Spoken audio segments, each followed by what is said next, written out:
GMNA uses artificial intelligence for generated speech, visuals, and production.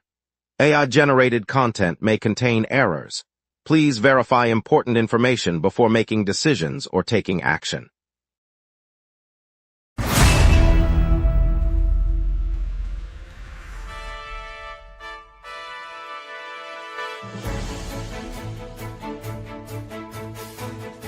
Live from the GMNA News Center, this is the Lunch Break News Hour. Good afternoon, Montreal. I'm CJ Waterhouse. Tonight we'll unpack a harrowing armed attack that left a young woman gravely injured, plus a quick look at the new basketball courts opening in Martin Luther King Park and the upcoming Tiger Cats vs. Alouettes showdown. Over to you, Jeff. Picnic Electronic returns this weekend, setting up its main stage on St. Denis Street from Friday night through Sunday, with free entry for all attendees.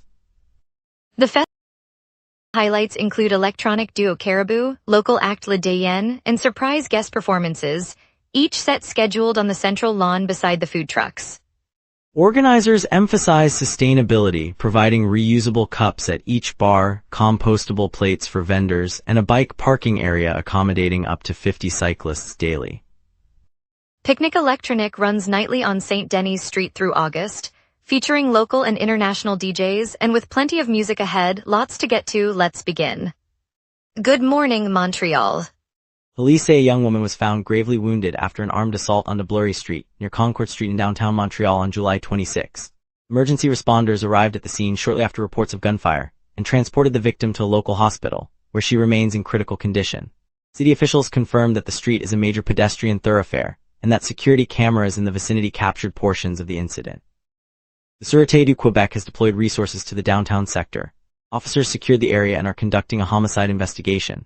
No arrests have been announced and the victim's identity has not been released pending family notification. The incident occurred in a busy public corridor during daylight hours. Authorities have not released details about a possible suspect or motive at this time. The investigation is ongoing, and updates will be provided as more information becomes available. Yesterday, Inter Miami secured a hard-fought win in Montreal even though Lionel Messi was not on the field and German Berterame suffered a serious head blow early in the second half. The game stayed tight after the opening goal, but after Berterame was taken off with a concussion, the visitors found momentum. A swift counter-attack produced the decisive goal that gave Inter Miami 3 points.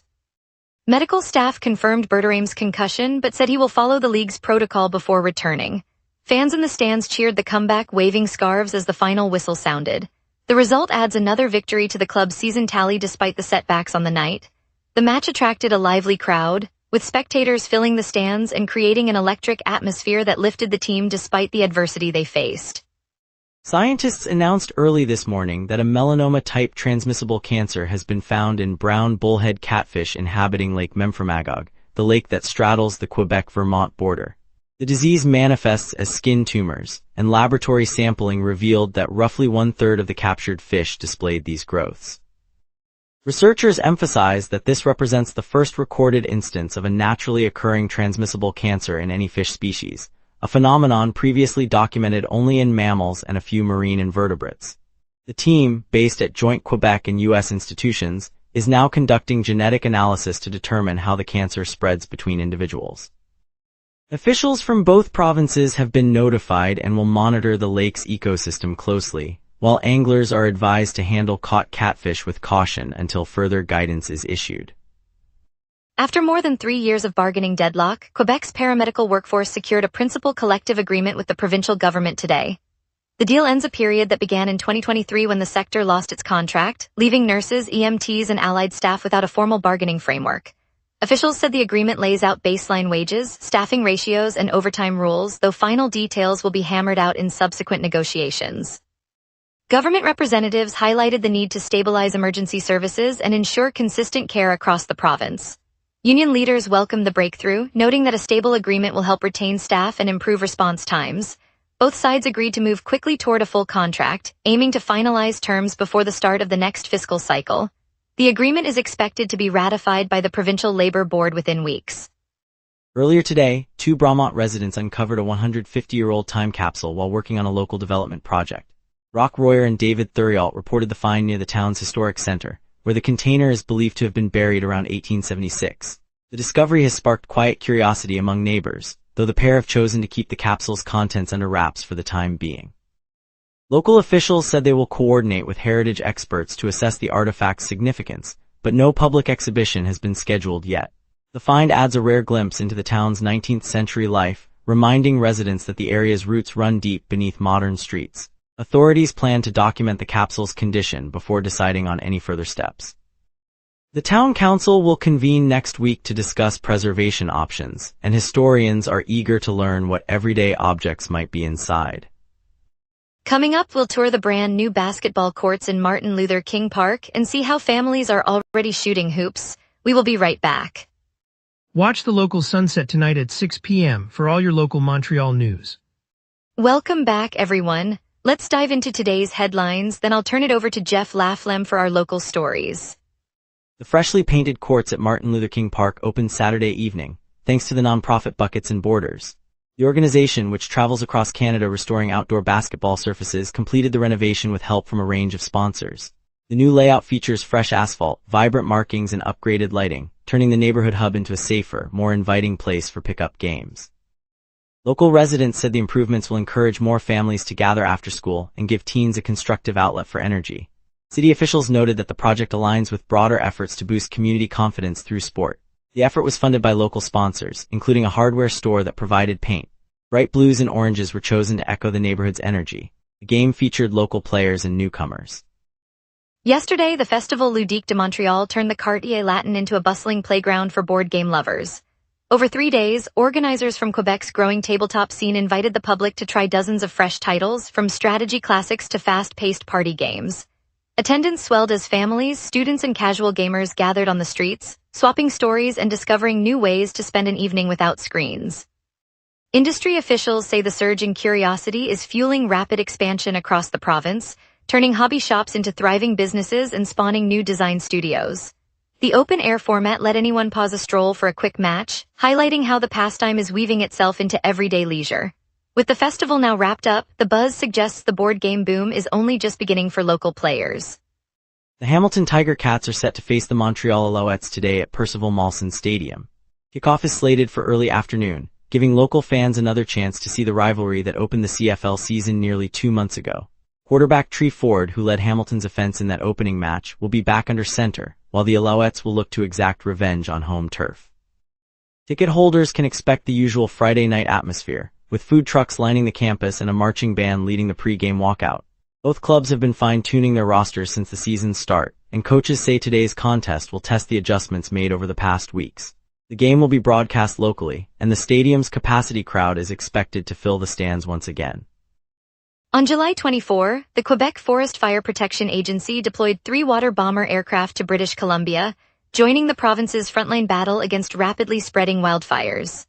The Quebec team flew north to bolster crews already struggling with high-intensity flames that have threatened forested neighborhoods and contributed to smoky skies across the region. Officials said the additional aircraft will increase water drop capacity, helping to protect homes and reduce the spread toward populated valleys. The move underscores inter-provincial cooperation as fire officials in British Columbia continue to coordinate suppression efforts. Residents in affected zones can expect heightened aerial activity over fire zones in the coming days as crews work to contain the blazes. The 3 water bomber planes, usually tasked with protecting Quebec's own forests, have been redirected to aid a neighboring jurisdiction, illustrating the scale of the emergency and the willingness of provinces to pool resources when wildfires threaten larger regions. Yesterday, a 45-year-old man was stabbed in the Ville-Marie district, police said. The Service de Police de la Ville de Montreal arrived on scene, secured the area and transported the victim to hospital. Officials confirmed the man sustained serious injuries, yet medical staff indicated his life is not in danger. No arrests have been announced, and investigators are currently reviewing surveillance footage while canvassing the neighborhood for witnesses. The stabbing occurred in a bustling downtown corridor, prompting temporary closure of nearby businesses and an increased police presence throughout the evening. Residents were asked to steer clear of the immediate vicinity as officers continue their inquiry. To date, the SPVM has not disclosed any motive or identified a suspect. Detectives are following up on leads gathered during the canvass and will release updates as the case develops. Let's take a quick look at your afternoon forecast and see what the sky has in store. A weakening ridge yields a southerly jet, dragging warm air toward Montreal while pressure begins to fall. On this date, Montreal's record high reached 32.5 degrees Celsius in 2020, set during a lingering heat wave that pushed temperatures well above the seasonal norm. The record low sits at 12.6 degrees Celsius, recorded in 2013 when a sudden Arctic surge plunged the city into an unseasonal cold snap. By contrast, today's climatological average high sits near 22 degrees, with the normal low around 16 degrees, underscoring how today's warmth sits comfortably below the historic peak. Turning to the live radar, the map shows a clear swath across southern Quebec and the St. Lawrence corridor. No precipitation echoes appear, confirming a dry air mass anchored by the weakening ridge overhead. The jet stream, flowing at roughly 40 kilometers per hour from the south, is steering any lingering disturbances east of the province. With the system to our north organizing, Montreal stays precipitation-free for the next hours as the sky remains clear. At noon, Montreal sits at 23 degrees Celsius under partly cloudy skies, humidity 66%, and a gentle southeast breeze of 7 kilometers per hour. The air mass remains modestly moist with a dew point of 16 degrees, while pressure is near average but beginning to fall, signaling an unsettled system approaching from the north. Overhead, the jet stream streams southward at roughly 40 kilometers per hour, injecting slightly warmer air and keeping any rain-bearing disturbances aloft. The UV index reads 6 and the strongest wind gust will reach 10 kilometers per hour from the south, well below any advisory threshold. No weather alerts are active. Temperatures will climb to 28 degrees by mid-afternoon as clouds thicken, then hold steady into the evening, with a clear sky returning after sunset. Looking ahead, the 5-day pattern remains driven by the same southerly jet and a series of low-pressure troughs sliding eastward. Monday brings a high of 30 degrees and a low of 18, with partly cloudy skies and a modest rise in humidity. Tuesday sees a high of 29 and a low of 19, but cloud cover will increase, bringing a 50% chance of rain in the afternoon. Wednesday cools to a high of 21 and a low of 18, and an 85% rain probability will dominate the day. Thursday rebounds to a high of 23 and a low of 18, though lingering moisture offers a 60% chance of showers. Friday clears dramatically, reaching 26 degrees with a low of 18 and a completely clear sky. And that's your weather. Remember, the lunch break is also available as a podcast. Listen anytime on iHeartRadio or wherever you get your podcasts. Stay tuned for traffic updates, a look at tonight's picnic electronic lineup, and our chamber spotlight on Steve's Music Store. We will be right back. Watch the local sunset tonight at 6 p.m. for all your local Montreal news. All major routes are moving freely this morning. Autoroute 6 runs at normal speed with no reported delays. Autoroute 15, Boulevard St. Laurent and Rue Sherbrooke are likewise clear. Downtown corridors including Rue Peel and Rue St. Denis show smooth flow, no bottlenecks. The only variable will be usual lunchtime surge near the University District, where traffic can inch up a few kilometers per hour. Construction on Daiquiri continues, but the lane closures are already accounted for and are not causing backups at this hour. Weather remains clear, so no visibility issues are expected. Drivers approaching Port District on Rue Notre Dame may notice a brief slowdown as trucks load. On the transit side, the metro and bus networks are operating on schedule with no service interruptions. Expect the afternoon to remain steady, though drivers should stay alert for typical build-up around the shopping centers on Boulevard St. Charles afternoon. Overall, the commute looks unremarkable, so you can plan on a routine drive. Picnic Electronic rolls out today on Isle St. Helene, the island's weekly electronic music party where top DJs spin under the sun, perfect for a spontaneous dance break between errands. At Cinéma du Parc, Fantasia International Film Festival presents the world premiere of I Love Paris, a fresh love letter to the city that promises laughter, romance, and a dash of cinematic flair. The final day of the Just for Laughs festival lights up venues across Montreal, offering one last chance to hear the continent's hottest comedians before the festival bows out. Looking ahead, Fierté Montreal bursts onto the scene next Sunday, promising vibrant parades, drag spectacles, and community concerts that celebrate diversity, while Oshiga Music and Arts Festival opens its gates on Parc Jean Drapeau on the 1st of August, ready to deliver 3 days of indie rock and electronic energy for the summer's grand finale. And now here's Jason with sports. Here's the latest on Montreal's teams and the Legs trade buzz. Sources say Columbus forward Kirill Marchenko is nearing a trade, and Montreal's front office is reportedly among two clubs vying for his services. General manager's focus remains on reshaping the roster, with the Habs keeping a close watch on developments.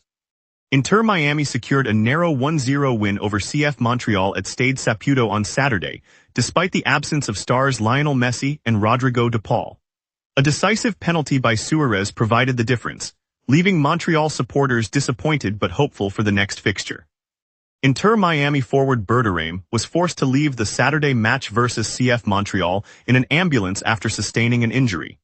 The incident halted his participation early, prompting medical staff to intervene while the game continued without the Argentine striker.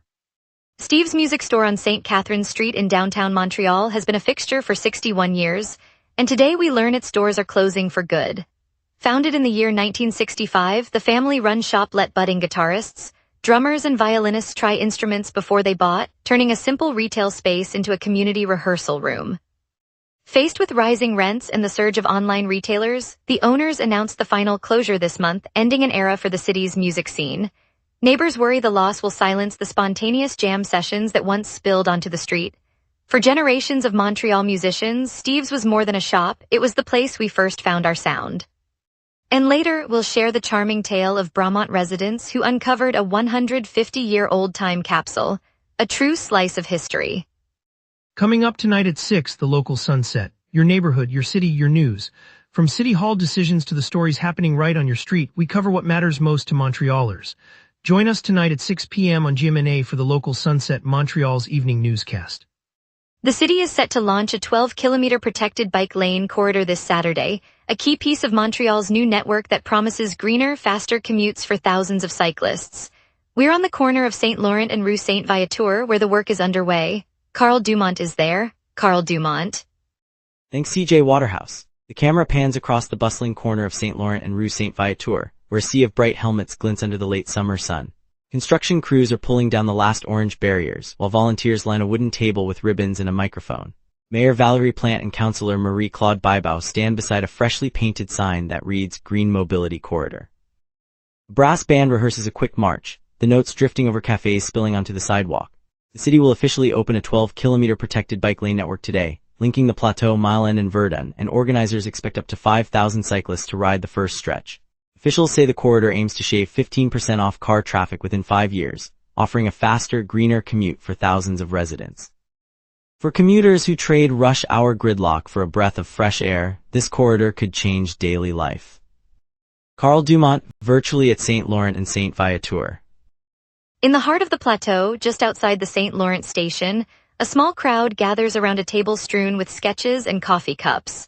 City planners, a retired teacher who grew up on the Orange Line, and a group of neighborhood kids are sharing a vision that has waited years in the drafts. The plan to close the loop on the Orange Line, first proposed decades ago, was revived this week after months of community workshops and a council vote that slipped past the winter snow. One vivid moment captures the mood. A young girl, notebook open, traces the new route with a bright red crayon while her grandmother, a daily commuter, smiles and whispers that the next time she boards, the ride home could be a few minutes shorter. Across the street, the bakery owner lifts the lid on fresh croissants, saying the extension will bring more early morning customers through his door. Neighbors see a future where the city moves a little easier and everyday journeys feel lighter. It reminds us that when a community rallies around a shared idea, the tracks we lay can carry us all forward. On a bright Saturday morning in the St. Henry neighborhood, a modest community center parking lot became the backdrop for a small celebration that felt larger than the city itself. Representatives from 2 Chinese electric vehicle firms stood beside gleaming, turquoise sedans while local families gathered, children clutching reusable water bottles and seniors nodding in approval. The event was organized by the borough's Sustainable Transport Committee, a group that has long championed the province's already impressive fleet of 400,000 electric cars. One vivid moment stood out. A young mother, her son perched on her hip, watched as a test driver smoothly glided the vehicle into the lot, its silent arrival drawing a ripple of surprised smiles. The driver then opened the door, handed the keys to the mother, and invited her to experience the quiet acceleration. Her laughter echoing off the brick walls reminded everyone why the shift matters beyond numbers. It is about everyday people feeling the future in their own hands. That shared sense of possibility, a community embracing new technology while staying rooted in its streets, underscores how Quebec's green momentum is growing, one friendly handshake at a time. Thank you, Montreal, for joining us on the lunch break. Today's highlight, the unearthed 150-year-old time capsule in Bromont, reminded us how history lives beneath our streets. We appreciate your trust and look forward to bringing you more stories tomorrow. Stay safe, stay curious, and see you then.